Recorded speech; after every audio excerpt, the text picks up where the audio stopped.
Nothing, I'm just tired. I'll wait you in a room. Tumango siya. Naglakad na ako papaakit sa kwarto habang naririnig kong pinag-uusapan nila. Bakit ang cold ng Bond Master ngayon? Sabi ni Abby. Oo nga, ang tahimik pa. Problema nun. Madalas siyang ganyan itong mga nakaraang araw Di naman nagkakwento. It was Van. Hayaan nyo na, siguro palagi lang siyang pagod sa work niya. My wife. Oo nga, sige aalis na kami para makapagpahinga na rin kayo. Wala na akong ibang narinig na sinabi nila nang tuluyan na akong makapasok sa kwarto. Hinubad ko ang damit ko at pabagsak akong nahiga sa kama. Shit, hindi to pwede. Hindi maaari. May asawa ko at kung magkakaanak man ako, dapat sa kanya, hindi sa iba. Flashback. Busy ako nagbabasa ng mga report na ibinigay sa akin ng department. Nang biglang kumatok ang sekretary ko at may bisita. Ayaw ko sa lahat yung iniistorbo ako sa pagtatrabaho. Kaya hindi ako tumatanggap ng bisita. Pero huli na para makahindi ako nang makita ko kung sinong bisita. It was Bea, together with a tiny baby in her arms. A woman I dreamed to be with forever. After a month, she showed up herself again on me. She's still beautiful, who I fall in love with. Kumunot ang noo ko nang makita ko siya. And who the fuck is that? What are you doing here? I'm busy, and if you don't have an important matter to discuss with me, or it's not about business, you may leave. Diretsahang sabi ko sa kanya. Binalik ko ang atensyon ko sa binabasa ko. Ngunit nahagip ng mata ko na nanatili siyang nakatayo sa harapan ko. Dahilan para mapatitig ako sa kanya. He is the Bea who I have relationship with before. She's my first love. But sad to say we don't deserve each other. Nailipat ang tingin ko sa batang daladala niya nang umiyak ito. Shit, what a noise. Company ito, hindi ampunan para magdala siya ng bata rito. Heist. That's what you welcome your family in your office, Bon? Natigilan ako nang marinig kong sinabi niya. Shit, what? A family? Sobrang bilis ng tibok ng puso ko at nilukob ako ng kaba nang marinig kong sinabi niya. Shit, what do you mean? I know I have a wife, but she's not here. So it means my family is not around, I answer. She walked towards me and showed me off the face of the baby she was holding. Wala nga rito ang asawa mo, pero nandito ang dati mong kasintahan. Dalang bunga ng inyong pagmamahalan. Maotoridad na sambit sa akin ni Bea na ikinatayo ko. Heist, I glared at her. Are you out of your mind, Bea? Last time I checked, I don't even say I love you on you. Let's just say, yes, you're my first love. It's just a game. So are you starting a new game again, huh? Itinukod ko sa mesa ang dalawa kong kamay at matalim ko siyang tinitigan. Heist, kung sa tingin mo ay panibagong laro na naman ito, edi sige, pero itong tatandaan mo. May nangyari sa atin kahit may asawa ka na. Hindi mo maikakaila na ang batang ito'y anak mo. Tingnan mo, pagmasdan mo. Tingnan mo ang itsura kung maikakaila mong hindi sa'yo to. Bumaba ang tingin ko sa bata na hawak niya. Kaagad akong tumalikod at napapikit. Habang hinihilot ko ang aking sentido. A baby have same figure with me. Heist, sa isang tingin mo pa lang ay malalaman mo ng anak ko. Shit, this can't be. Hindi ako pwedeng magkaanak sa kanya. Damn. Aaminin ko, may nangyari sa amin na sinamahan ko siya. Pero hindi ako sigurado dahil sa nakainom ako. And to think na wala akong maalala na may nangyari sa amin. And that shit. Walang alam ang asawa ko doon. At hindi niya na dapat pang malaman. Kung alam mo na nabuntis kita, edi sana pinalaglag mo yung bata na alam mo may asawa ako at baka yan pang magandahilan ng gusot sa pagitan namin dalawa. Mahal ko ang asawa ko at hindi ko hahayaan na mawala siya sa akin. Hindi ka ba nag-iisip? O sadyang bobo ka lang talaga? Napakalaki mong tanga. Ilayo mo sa akin ang batang yan kung ayaw mong mawala siya sa'yo. Magkagulo-gulo tayo. Dinuro ko siya. Kapag nakarating ito sa asawa ko, makikita mong hinahanap mo, Bea. Hindi ako nakikipaglokohan sa'yo. Ngayon pa lang sinasabi ko sa'yo na dalhin mong batang yan sa totoong ama niya o kung saang lupalop mo man yan napulot. Hindi akin yan. Nagpipigil ako ng galit dahil baka may makarinig pa sa amin. Hindi ito pwedeng makalabas. Hindi pwedeng malaman ng lahat na may anak ako sa kanya. Lalo na si Ana. How dare you, Bon? Anak mo to. Dugot laman mo. Mas gugustuhin mo pa siyang mawala sa'yo kaysa sa babae na yan na hindi mo naman kadugo. Sa ating dalawa, ikaw ang bobo at tanga. Hayop ka? Wala kang kwenta. Pagkatapos mo akong gamitin ngayon, sasabihin mo yan? Mas pinipili mo ang babaeng yun kaysa sa sarili mong anak? Kung iniisip mo na mamumuhay kayo ng maayos, pues nagkakamali ka. Pagsisisihan mo na ipinagtabuyan mo ang sarili mong anak, isinusumpa ko na hindi mo mahahawakan ang anak mo sa babaeng yan. Kakarmahin ka sana. Umiiyak na sabi ni Bea. Kasabay ng umiyak ang bata. Shit. Don't you dare, Bea. Never threaten me like that way. If you doesn't want to meet Satan. Gusto kong magkaanak, pero hindi sa kanya. Hindi magandang biro ang mga sinabi niyang yun. Hindi mangyayaring sinasabi niya. Dahil hindi ko hahayaan na magkalayo kami ng asawa ko. Alam kong walang kasiguraduhan kung kaya niya akong patawarin sa pagkakamali kong ito. Pero hindi ako titigil na makiusap at humingi ng tawad ko sa kanya. Mahal ko siya at sa kanya ko lang ilalaan ang buhay ko hanggang kamatayan. Anong gusto mo? Sustento? Fine, name it. How much? Diretsahang tanong ko sa kanya at kinuha ko ang wallet ko. Hindi ko kailangan ng sustento mo. Ang kailangan ko ikaw. Ikaw ang kailangan ng anak natin. Kung hahayaan mo kami makasama kahit paminsan-minsan ng ilang oras, hindi makakarating sa asawa mo na may anak ka sa labas. Oras ko rin ang kailangan ng asawa ko. Kaunting-kaunti ng oras na nailalaan ko sa asawa ko at mahati pa sa kagustuhan ko na hindi niya malaman ng sikreto na to. Itatago ko to. Hindi dahil sa pananagutan ko ang bata, kundi para hindi siya masaktan. Dahil mahal ko ang asawa ko. Ayoko siyang makitang umiiyak. Nadala na ako ng isang beses siyang umiyak dahil sa kasinungalingan ko. Pero hindi ko naman inakala na may mas malaki pa akong dapat itago sa kanya na alam kong ikakadurog ng puso niya. Mapagkakatiwalaan ba kita? Siguraduhin mo lang na hindi malalaman ng kahit na sino sa pamilya ko, kahit isa sa mga pinsan ko, lalong-lalo ng asawa ko. Dahil kapag lumuha siya ng dahil sa batang yan, hindi ako magdadalawang isip. May kalalagyan ka sa akin kasama ng batang yan. Naglakad ako papalapit sa pintuan at binuksan ko ito. Alis na! Mag-usap tayo sa ibang lugar, wag dito. Alis! Pagtataboy ko sa kanila. Hindi mo man lang ba siya hahawakan? Hindi mo man lang ba aalamin kung ilang month na siya? Bon, ganyan ka ba talaga sa anak mo? Isipin mo na lang na siya ay anak mo sa asawa mo. Ganyan ba ang trato mo, ha? Lumapit siya sa akin na para bang gusto niyang pahawakan ng bata. Kung anak namin to ni Ana, walang kahit na sinong pwedeng makahawak sa anak ko. Walang iba kundi ako lang. Lalong-lalo na kung babae. Ipagdadamot ko, walang pwedeng makahawak sa anak ko. Kahit na isang hibla ng buhok nito. Pero hindi eh.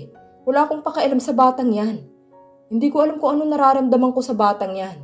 Ni hindi pa nga pumapasok sa isip ko na ama na ako. Matanggap ko pa kaya bilang anak ko? I said get out. Don't you ever come back here. Heist. Hinawakan ko siya sa braso at itinulak ko siya palabas ng opisina ko. Kaagad kong isinara ang pinto at naiinis na bumalik ako sa kinauupuan ko. Nakaupo ako sa swivel chair ko habang nakatukod ang isa kong kamay sa baba ko. Habang malalim na nag-iisip. May something na hindi ko ma-explain. Ang daming gumugulo sa isip ko at sa puso ko. Iniisip ko na akin ang bata at kaya kong ibigay ang lahat dito. Pero hindi yun ang nararamdaman ng puso ko. Hindi kaya ginagamit lang ni Bea ang batang yun para magkasira kami ng asawa ko?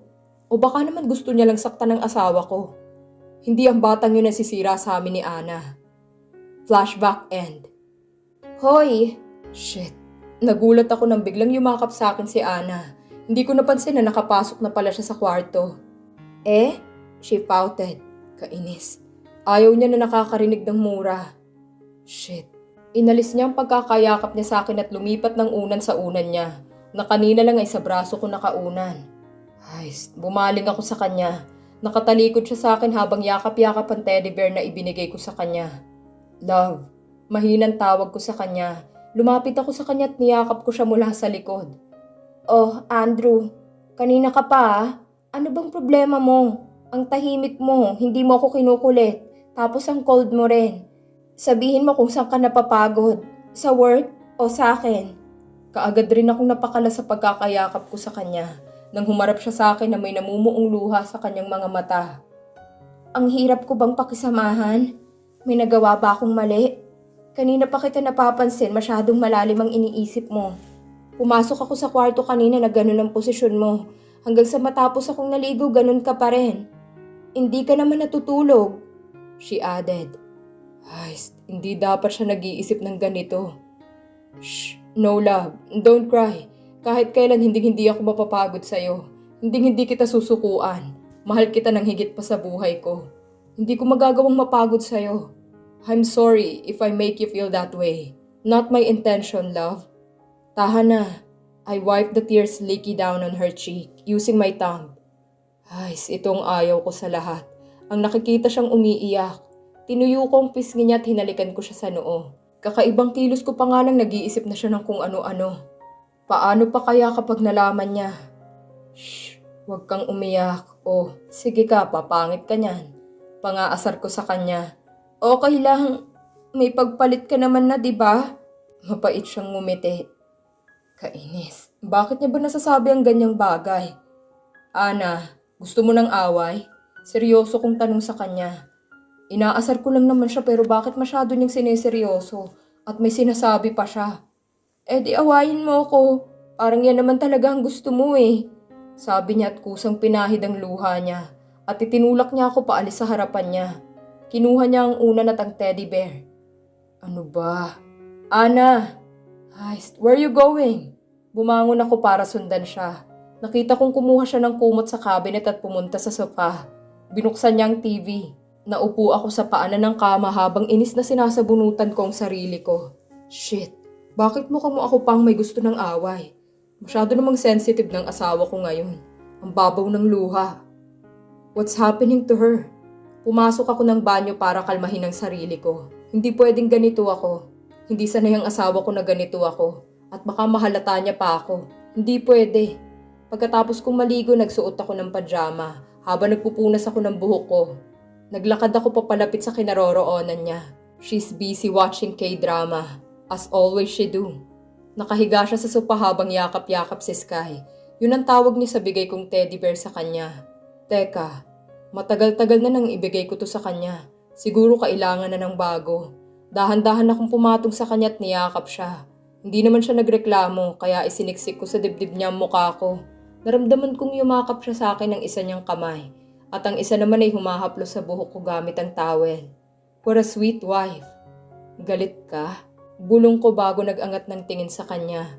Napatigil siya sa pagpupunas ng buhok ko tumingin sa akin. Hindi, bakit naman ako magagalit? She lip-bit. Kasi inaway kita. Seryoso kong sagot sa kanya. Hindi naman, di ba? Sorry. What was that for? Wala naman siyang ginagawa. No, you don't need to apologize. It's my sorry. Busy na nga tayo pareho buong araw, lutang pa ako ngayon. Sorry, okay? Madami lang kasi akong iniisip. Love, kapag ba nagkamali ako, mapapatawad mo ba ako? Napatingin siya sa akin na para bang sinusuri ako. Bakit? Ano bang kasalanan mo? Mahinahon niyang tanong. Hindi pa itong panahon para malaman niya. Masyado pang maaga. Isa pa, kailangan ko munang masiguro kung anak ko nga ba talaga yun o panira lang talaga. Wala. I'm just wondering. Paano kung may nagawa kong kasalanan, mapapatawad mo kaya ako? Iiwan mo ko? I ask her. Wala naman pala eh. Isa pa, depende yan sa magiging kasalanan mo. Kung deserve mong patawarin o deserve mong iwan. Alam mo, masasagot mo ang tanong na yan dahil ginawa mo eh. Ibig sabihin, alam mo ang kalalabasan. Mahinahon niyang sabi. Damn, parang sinasabi niya na rin deserve kong iwan. Based on my mistake I had. Kung mapatunayan kong anak kong batang yon, should I let her go? Wag mo akong iwan. Don't leave me, love. Mahal na mahal kita. I love you so much, baby. Niyakap ko siya ng mahigpit at ibinaon ko sa dibdib niyang mukha ko. Hanggat may panahon pa, babawi na ako sa kanya. Ano bang sinasabi mo? Siyempre hindi kita iiwan. Mahal kaya kita. Mahal na mahal, na mahal na mahal. Naramdaman kong niyakap niya ako at hinalikan ako sa noo. Shit, that's my wife. I love you more and more. I whispered before I looked up at her and adjust myself to claim her lips. I removed the blanket on her body and the bear I give. I put it on the side. Our kissing became more deeply passionate. My hands traveling on her body and the next thing I know, I was on top of her, start pushing and pulling. going deeper, faster and rough, and our room filled with our moans together. Who said that it's not comfortable in sopa? Isabella, Ana. Nagising ako nang maramdaman kong may tumatamang liwanag sa aking muka. Nang imulat ko ang aking mata, napagtanto ko na tanghali na pala. Hala, magluluto pa ako ng breakfast. Hindi ko alam kung breakfast pa ba o lunch na. Naku, buti na lang. At Saturday ngayon, wala akong pasok. Kundi nag-skip na ako ng mga subject ngayong umaga. Naku naman, bakit pa ako ngayon tinatamad na bumangon? Kaagad kong hinila ang kumot papatakip sa aking katawan. Napapagtanto ko na wala akong undergarments. Pero nakasuot ako ng white long sleeve ni Andrew. Ang laki naman nito sa akin at pakiramdam ko hindi komportable. Baka kasi bumakat ang... Ay, munti ko na makalimutan kung bakit ako nagkaganito ngayon. Siyempre, nakascore na naman siya sa akin. Good morning, my love. Breakfast in bed. Napatingin ako sa pintuan at nakita kong pumasok si Andrew na may dalang tray ng pagkain. Kumindat pa siya sa akin nang makita niya akong nakatingin sa kanya. I smiled. Ikaw ang nagluto? Tanong ko nang ilapag niya sa kama ang tray bago siya lumapit sa akin at hinalikan ako sa noo. Good morning. He mouthed and kissed me again. Yup, gusto kong ipagluto ang asawa ko. Hindi naman pwede na ako ang palagi niyang nilulutuan. He added and he winked on me. Lumapit ako sa kanya at pinanggigilan kong pisngi niya. Good morning, love. Ang ganda ng ngiti mo ah. Ang saya mo ah. Puna ako sa kanya. Siyempre, kasama kita. Lagi naman akong masaya kapag naririyan ka. Hinawakan niya ang pisngi ko at akmang lalapit niya sa akin ang mukha niya para halikan ako. Kaagad ko namang iniharang ang dalawa kong daliri sa lips niya. Halik ng halik hindi pa nga ako nakakapag-toothbrush o kaya maghilamos. Oops! Nakakarami ka na. Natatawang pigil ko sa kanya. Nailing na hinawakan niya ang kamay ko at hinalik-halikan ng daliri ko. Ang damot naman ng asawa ko. Isa lang naman. Reklamo niya. Che, hindi pa kaya ako nakakapaghilamos. Halik ka na agad. Inirapan ko siya at umalis ako sa pagkakakumot ko para pumunta sa banyo at mag-ayos ng sarili ko bago kumain. Ano naman? Naaasar niyang tanong. Wala, dyan ka na muna. Hilamos muna ako. Nagsuot ako ng slippers ko at naglakad papasok sa banyo. Pinagmamasdan kong sarili ko sa salamin. Ang laki naman ng sleeve niya sa akin. Abot hanggang kalahati ng hita ko parang nakadress na oversize. Tapos hindi naman pala nakikita ang harap ko. Akala ko lang pala. I washed my hands before I combed my hair. Then naghilamos na ako pagkatapos kong mag-toothbrush. Kaagad kong tinuyo ang mukha ko. Nagulat ako nang pagkatapos kong magpunas nagtama ang mata namin ni Andrew sa salamin. He was leaning on the closed door while staring at me. Kanina ka pa ba dyan? Tanong ko sa kanya nang makaharap ako sa kanya. Can I have my kiss now? Napailing ako nang marinig ko ang tanong niya. Baliw na talagang lalaking to. Talagang sumunod pa rito para lang sa kiss. Later. Tomorrow. Next time. Next day. Hindi ko na natapos ang sasabihin ko. Nang inisang hakbang niya ang pagitan namin dalawa at walang sabi-sabing siniil niya ako ng mainit na halik. Napahawak ako sa kanyang balikat nang masigitin niya pa ako papalapit sa kanya at mas idiniin pang halikan naming dalawa. Malamig na ang pagkain. Nanlaki ang mata ko nang pagkatapos niyang makuha ang gusto niya, iniwan niya ako na nakatulala sa loob ng bathroom. Seriously? Yun ang sasabihin niya? Wala sa sariling bumalik ako sa kama at nakita ko siyang nakaupo habang nakatingin sa akin. Uupo na sana ako sa kama nang bigla niya akong higitin. Dahilan para sa kandungan niya ako mapaupo. Ano ba? Naiinis na hinampas ko ang kamay niya. I love you. He whispered that makes me stop. Oh my God. He? I love you. Baliw. I love you too. Sira. I love you more. Che. I love you more and more. Shut up. I love you forever. He said and hugged me tight. I laughed as I heard him chuckle. Umagang nababaliw na naman kami. Ewan ko sa isang matamis niyang salita nawawala na kaagad ang inis ko. Siguro dahil itong expected kong sasabihin niya kapag hinahalikan niya ako. Hindi yung sinabi niya. Labas tayo? Napatingin ako sa kanya na mag-aya siya. Ano namang meron at gusto niyang lumabas? How about dinner date? He asked again. Sure ka? Kasi parang kakaiba siya ngayon Wala namang occasion para lumabas kami. Why not? Come on. Let's have a date all day. What do you think? Minsan lang siya mag-aya, tatanggihan ko pa ba? Gusto ko rin naman kasi siyang makasama, to the point na wala na kaming oras sa isa't isa tuwing araw. Dahil busy siya sa work, ako naman sa studies ko. Sure. Hinalikan ko siya sa pisngi at isiniksik ko sa dibdib niya ang mukha ko. Mas niyakap niya pa ako at naramdaman kong hinalikan niya ako sa gilid ng noo. Thank you. He whispered, para naman saan? Andrew? Yes? I love you. Kainis. I heard him kiss. Ang cute naman kiligin ng asawa ko. Ang dami naming pinuntahan na kung saan-saan. Halos malibot na namin ang buong mall. Nag-shopping kami para sa bahay namin. Bumili ng mga bagong gamit.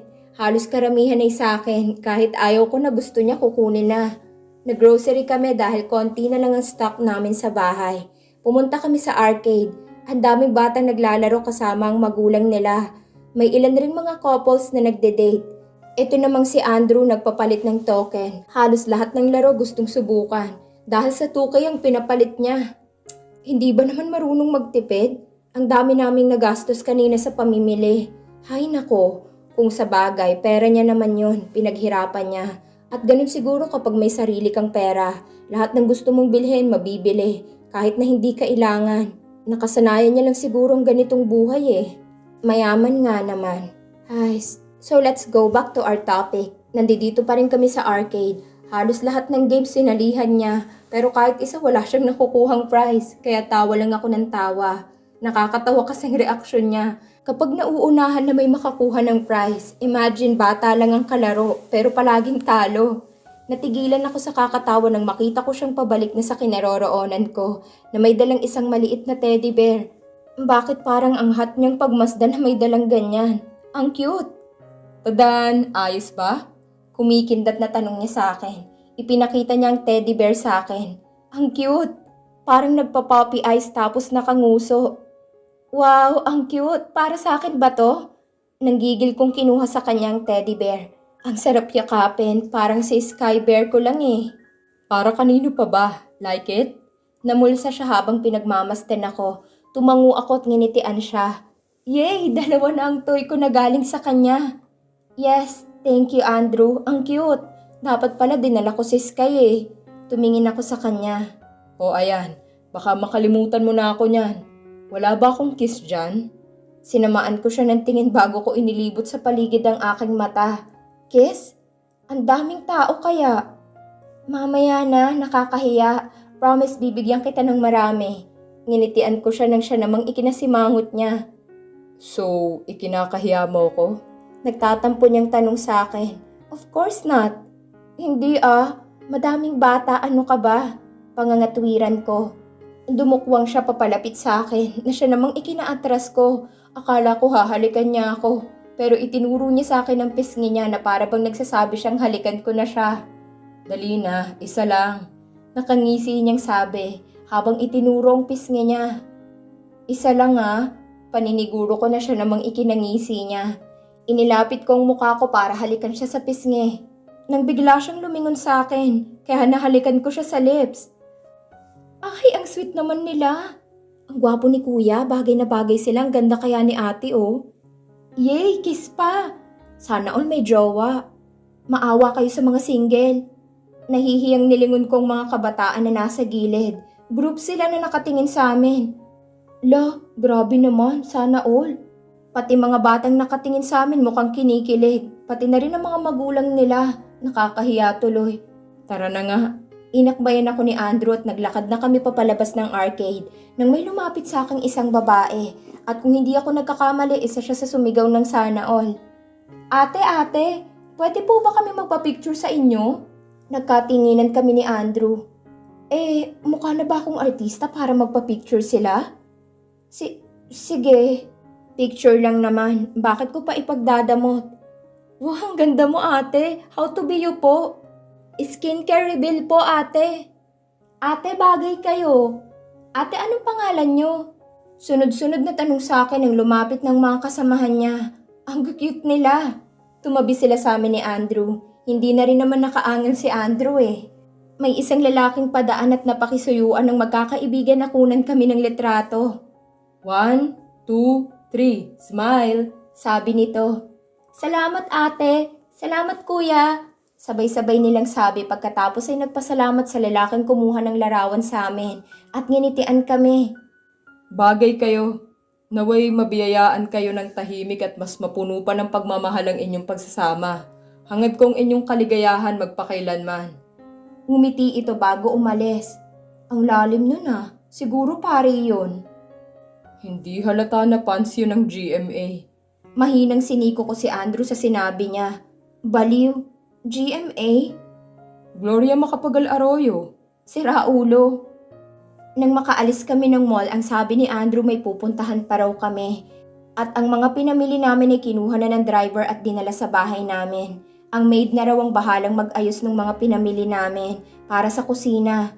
Pero ang mga gamit na binili niya para sa akin ay hindi niya pinadala.